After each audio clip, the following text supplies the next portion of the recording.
जय कहानी है मणिपुर गांव की, जहां पर सेठ धर्मपाल का अत्याचार बहुत ही ज्यादा बढ़ चुका था। सेठ धर्मपाल लोगों को कर्ज देता था और लोगों को कर्ज के नाम पर लूटता था।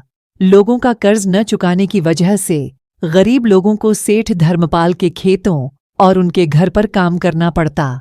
जब वह गरीब लोग काम के पैसे मांगते तो सेठ उन्हें पैसे देने से इनकार कर देता। यह कहता कि उनकी 7 पीढ़ियों को भी जहां पर काम करना पड़ेगा। इतना कर्ज आप लोगों ने लिया हुआ है। एक दिन सेठ बहुत ही परेशान हुआ।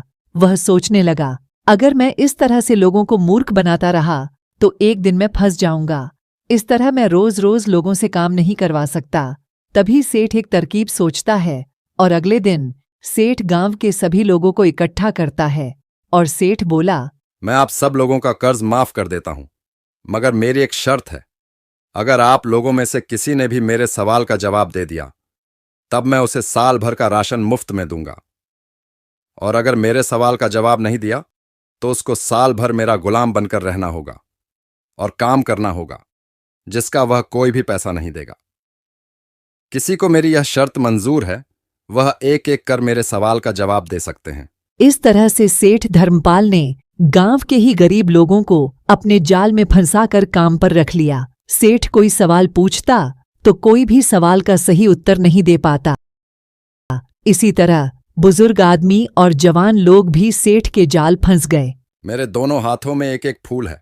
तुम्हें इन फूलों को बिना छुए और बिना इसकी खुशबू लिए ये बताना है कि दोनों फूलों में से असली फूल कौन सा है। सेठ जी, आपके दाहिने हाथ वाला फूल असली है। गलत जवाब है। अब तुम्हें मेरे जहां साल भर बिना मजदूरी लिए काम करना होगा। मेरे दोनों हाथों में एक एक फूल है। तुम्हें इन फूलों को बिना छुए और बिना इसकी खुशबू लिए ये बताना है कि दोनों फूलों में से असली फूल कौन सा है। सेठ जी, आपके दाहिने हाथ वाला फूल असली है। गलत जवाब है। अब तुम्हें मेरे जहां साल भर बिना मजदूरी लिए काम करना होगा। एक दिन रोहन ने सोचा कि मेरे दादाजी और मेरे पिताजी भी सेठ के जहां काम पर जाते हैं और कोई भी पैसा नहीं मिलता, तो वह मन ही मन सोचने लगता है कि अपने दादाजी और पिताजी को वहां से कैसे आजाद किया जाए। रोहन सेठ के पास जाता है और बोलता है, मैं आपके सवाल का जवाब दूंगा। बदले में आपको गांव के सभी मजदूर लोगों को आजाद करना होगा। अगर तुम मुझे जवाब नहीं दे पाए तो तुम सारी उम्र के लिए मेरे गुलाम रहोगे। बोलो, तुम्हें यह मंजूर है? सेठ ने सोचा लड़का डर जाएगा और वापस लौट जाएगा, लेकिन रोहन ने कहा, सेठ जी, मुझे मंजूर है। मेरे दोनों हाथों में एक एक फूल है।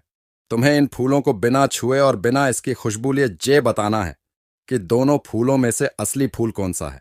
सेठ जी, मुझे आप थोड़ा सा वक्त दीजिए, मैं आपको बता दूंगा कि इन दोनों फूलों में से असली फूल कौन सा है। सेठ रोहन की बात सुनकर हंसने लगा और बोला, तुम क्या सही उत्तर बता पाओगे? तुम्हारे तो पिताजी और तुम्हारे बूढ़े दादाजी असली फूल को पहचान नहीं पाए, तो तुम कैसे इन दोनों फूलों में से असली फूल की पहचान करोगे?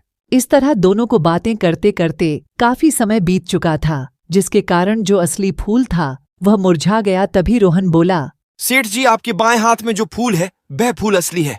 सेठ हैरान होकर पूछने लगा, तुमने तो फूल को छुआ भी नहीं और ना ही इसकी खुशबू ली, तो तुम्हें कैसे पता चला कि यह बाला ही फूल असली है? सेठ जी, ये सीधी सी बात है कि जो आपके हाथ में असली फूल है उसे तोड़े हुए काफी समय हो गया है, जिसके कारण वह मुरझा गया है, और नकली फूल अब भी वैसे का वैसा ही है। इसलिए जो मुरझाया हुआ फूल है वह फूल ही असली फूल है। सेठ बहुत ही शर्मिंदा हुआ और बोला, तुमने बिल्कुल सही जवाब दिया है। इस तरह रोहन की समझदारी ने लोगों को सेठ की गुलामी से आजाद करवा दिया। सभी लोग रोहन की समझदारी से बहुत ही खुश हुए और उसका शुक्रिया करने लगे। सेठ ने भी गांव के सभी लोगों से माफी मांगी और कहा कि वह आगे से ऐसा काम नहीं करेगा, और जो आपका धन होगा उसका सही हिसाब रखूंगा, और काम करने वाले को काम के हिसाब से मजदूरी भी मिलेगी। इस तरह रोहन की समझदारी के चर्चे आसपास के गांव में भी होने लगे। ऐसी और मज़ेदार कहानियाँ सुनने के लिए हमारे चैनल को सब्सक्राइब कीजिए और बेल आइकन को दबाना ना भूलें।